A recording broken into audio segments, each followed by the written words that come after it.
பரிசுத்த பாப்பரசர் பிரான்சிஸின் உடல்நிலை கவலைக்கிடமாக உள்ளதாக வத்திக்கான் நிர்வாகம் அறிவித்துள்ளது.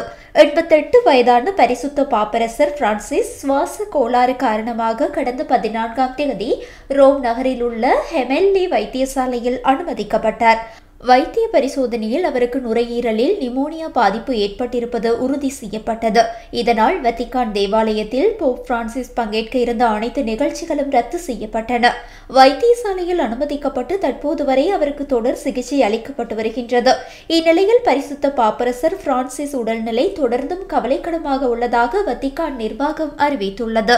பரிசுத்த பாப்பரசருக்காக உலகளாவிய ரீதியில் பல்வேறு இடங்களிலும் பிரார்த்தனைகளும் முன்னெடுக்கப்பட்டு வருகின்றன.